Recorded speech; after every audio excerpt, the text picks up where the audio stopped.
Chapter 13. The black Torrent climbed back into the passenger seat of the car, shutting the door on his cape. Rolling his eyes, he opened it again, pulled the black fabric in, and slammed the door once more.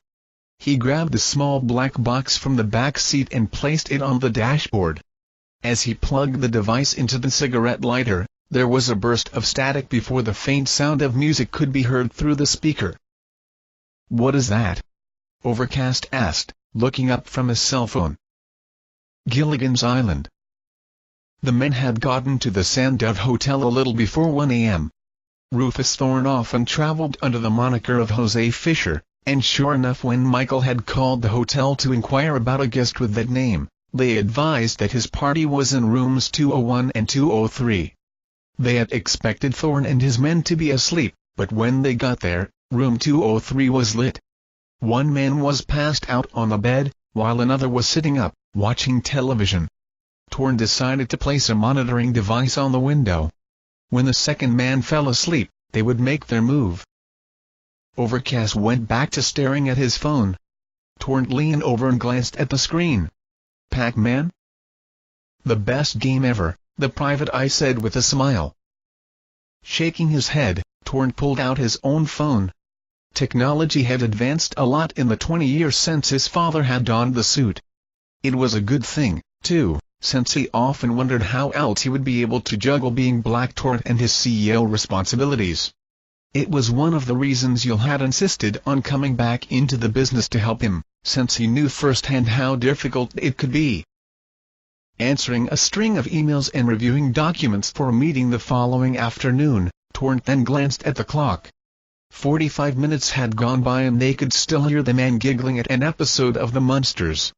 Michael sank back into his seat, staring at his phone.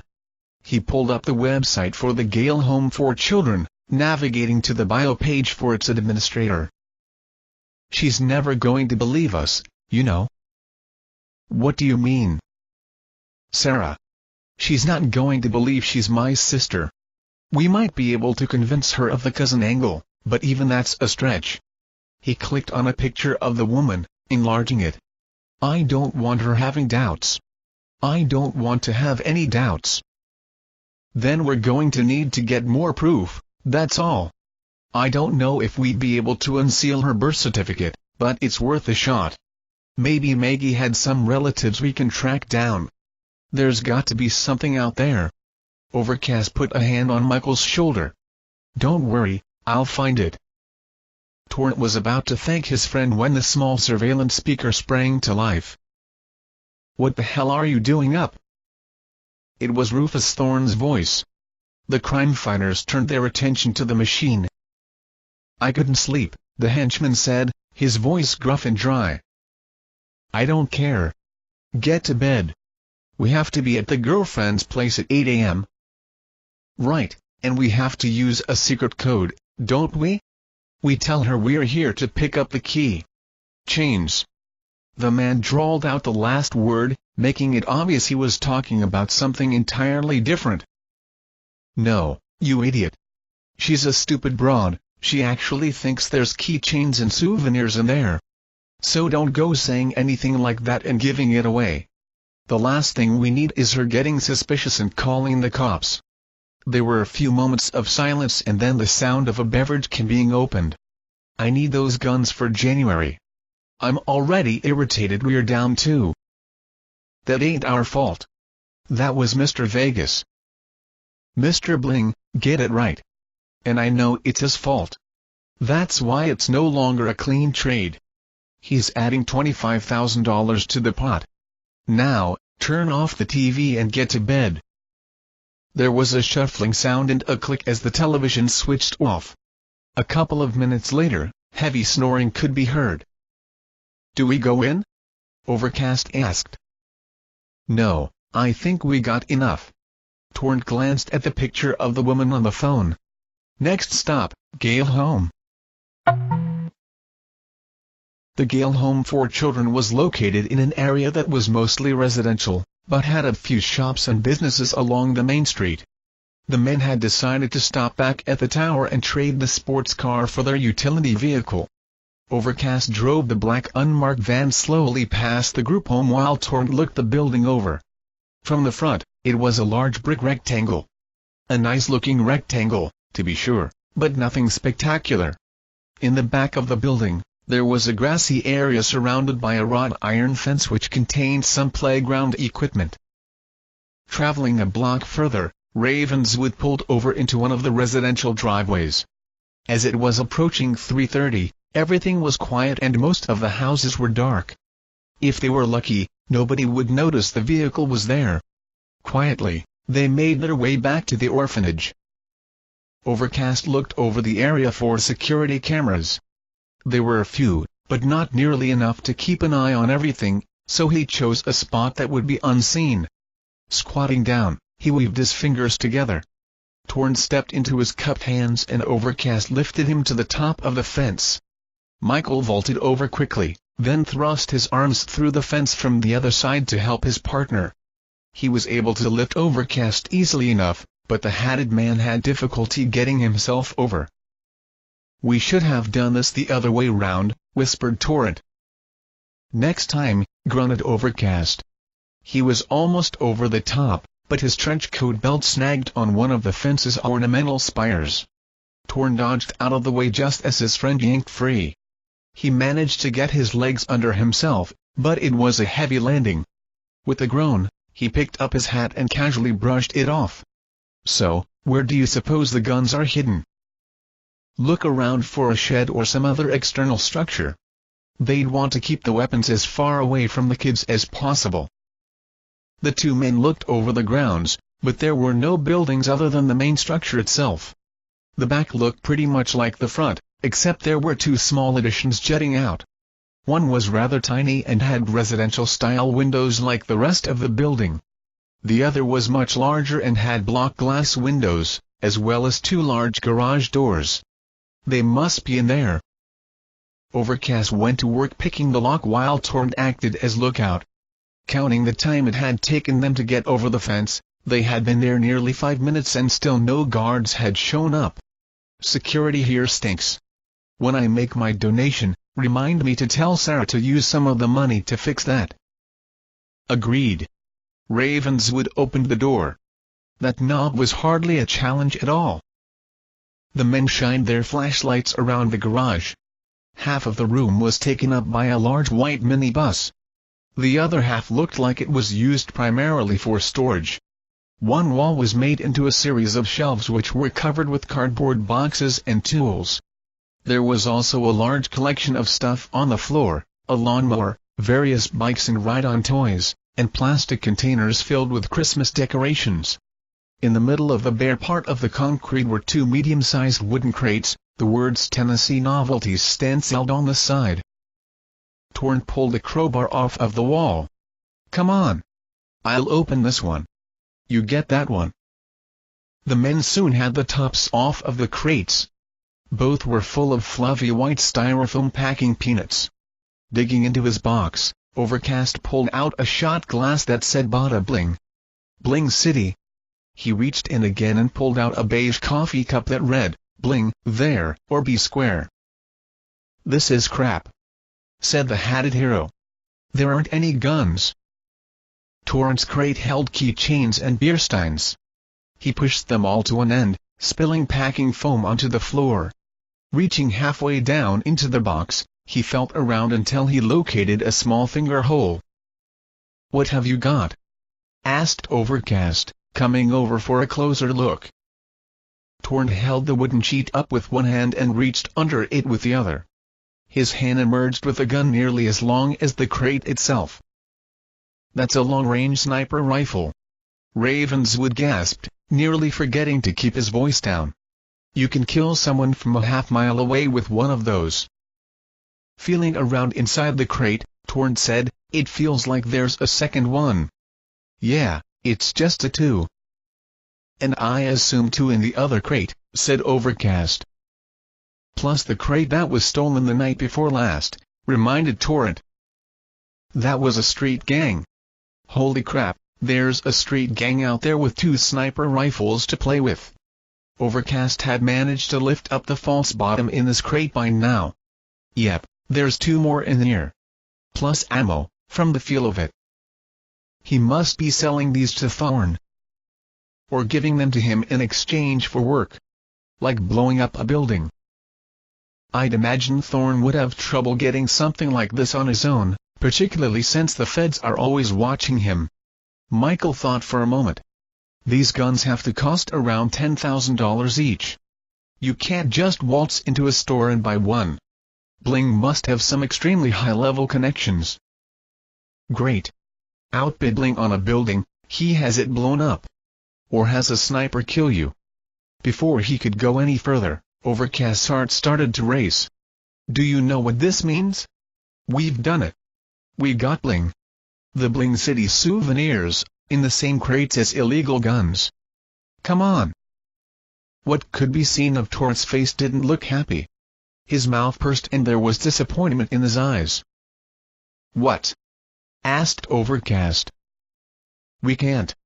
The crates are here, in the home. Sarah was dating Bling. The police are going to think she was involved. But she didn't know anything about it. She doesn't know what's in these crates. Will the jury believe that? And ignoring that for the moment, imagine what would happen if we told the police what was here. By sunrise this place would be swarming with cops. It'll be all over the news. Even if Sarah and the home were eventually cleared, it would be a huge scandal. She'd lose all her funding.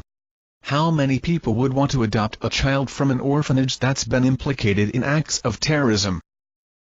Overcast knew his friend was right. What if we moved the crates somewhere else? Without Sarah's word that Bling stored them here, there'd be nothing to tie these crates to him except the souvenirs. He'll just say the stuff was stolen from him and the thieves used them to camouflage the guns. There's no way we'd be able to prove otherwise. Ravenswood clenched his fists but said nothing. Torrent put his hand on his friend's shoulder. We'll get Bling another time.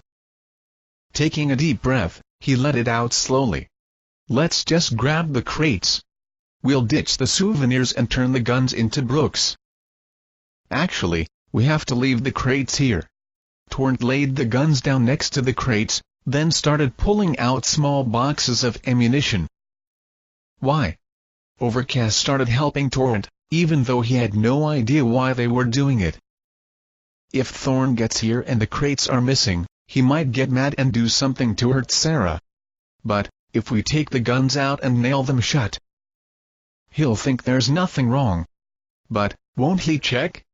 He'll still flip out when he sees there's no guns. He's not going to check them in the parking lot. He's going to take them to his hotel, or if he's really smart, out in the middle of nowhere, and he'll open them there. When he finds the bottom compartments empty, he'll give Bling an angry phone call, not Sarah. Brilliant. Ravenswood sifted through his crate, pulling out several mugs and shot glasses. What are you going to do with those? You never know when they'll come in handy. We can always use extra mugs at the shop. Torrent rolled his eyes. Overcast nailed his crate shut and then picked up 2 of the guns. All right. Let's go. What are you doing? Heading back to the van. Carrying 2 long-range sniper rifles in plain view? I don't think so. Put those down and bring the van here. Overcast crouched, pretending to aim the gun at something. He turned the other way, pointing the other gun. With a sigh, he put them down with the others. I'll be right back. Overcast and Blackthorn decided to meet outside the Standard Metal building at 8 a.m. The crime fighters rarely appeared in daylight donning their costumes, but on occasion they made an exception. During his trips into Gale, Bling usually set up a temporary office with one of his business partners. This time around, he was using the spare room of Herman Marks, one of his real estate brokers. The crime fighters walked into the lobby, heading for the elevators. The guard at the counter looked as if he wanted to stop them, then decided better of it. As they stepped into the elevator, their intimidating looks kept most other people off, but one sleepy executive got on with them, rode up to the 8th floor, and got off as if there was nothing unusual about sharing a lift with a couple of costumed heroes. On the 12th floor, the duo exited and approached the front desk. "We're here to see Mr. Bling." The receptionist opened her mouth, but only managed a small squeak. She gestured to the door behind her. "We'll find our way," Torrent said. Michael Bruce had been in Marx's office enough times to know the layout, so he and Overcast maneuvered through the maze of cubicles and headed to the corner office in the back of the suite. Torrent half expected to see Bling with some woman in his lap, enjoying his newfound freedom. Instead, the man was alone, his gaze out the window. Despite the fact they hadn't made any effort to be quiet, the billionaire didn't seem aware of their presence. He was too lost in thought. Ahem, Torrent cleared his throat loudly. The entrepreneur turned his head, flinching slightly at the sight of the heroes. Quickly composing himself, he folded his hands on the desk. "Mr. Torrent and Mr. Cast. To what do I owe the honor of your presence?" "It's been a while, Mr. Bling." Torrent closed the door. "I thought we might have a little chat." "Really now? What shall we talk about? The weather, the stock market, the newest fashion trends in spandex?" Torrent took a step forward. "I was thinking along the lines of politics." Bling's eyes narrowed slightly, but he was silent. Torrent continued. "You seem like such a big supporter of our justice system, Mr. Bling. You donate to a lot of political funds. I believe you even have a gambling lobbyist in Washington. So it perplexes me why you'd be fraternizing with forces who want to overthrow this country's leadership." The man cocked his head. "My friends are not necessarily a reflection of me or my personal views. I mean, you seem quite intelligent and look who you hang around with." Overcast grunted, clenching his fists. "It's not a crime to be friends with someone who has a questionable past. It is a crime to pay them to take care of business problems utilizing terrorist tactics." Bling's eyebrow shot up, his mouth turning downward. "Whatever you're trying to accuse me of, I hope to hell you have more evidence than you did last time. That was quite embarrassing for you with the police now, wasn't it?" Overcast pulled a beige Bling City mug from his pocket and set it on the desk. "Goodness, where did you get that? I donated a large number of souvenirs to a local charity recently so they could sell them to raise funds. I assure you if there is anything out of the ordinary, you should be looking in that direction." Torrent felt his muscles tighten. "You're going to throw your girlfriend under the bus?" "Ex-girlfriend," he corrected, dryly, then added, "and I would never implicate Sarah Wolf in such things. She's much too nice and innocent. Who would believe me? But that assistant of hers. I never trusted her. I'd totally be looking at her activities." Overcast's lip curled up as he glanced at his watch. "I don't think any of that's gonna matter, now. I'm sure those souvenirs are long gone. Your wayward friend isn't going to be too happy when he opens those boxes and finds the 4 security blankets he was expecting are missing." "And safely in the hands of the police," Torrent added. The crime fighter knew there was no way to trace the guns back to Bling, and it was clear Bling knew it too. The entrepreneur sank back into his chair, an arrogant smile on his lips. "If that's all you came here to tell me, then you'd best leave now before I call the guards." Overcast waved his hand. "I saw your security downstairs. I'm not worried." "There is one more thing." Torrent took a step forward, pulling out a piece of paper which had been tucked into his belt. It was a copy of the marked-up blueprints supplied by Dark Flame. "Just in case you get any ideas of trying this another way. If anything at all, happens to the Schoenberg building, this, along with other key pieces of evidence, will go straight to the police." Bling opened his mouth, paused, then shut it again. Folding the piece of paper, he tucked it into his lapel. "Anything else?" Overcast nodded. "Yeah. You really need to pay someone to come up with better slogans for your souvenirs. These stink." "Get out of here!" Bling screamed. "All right, I'm going."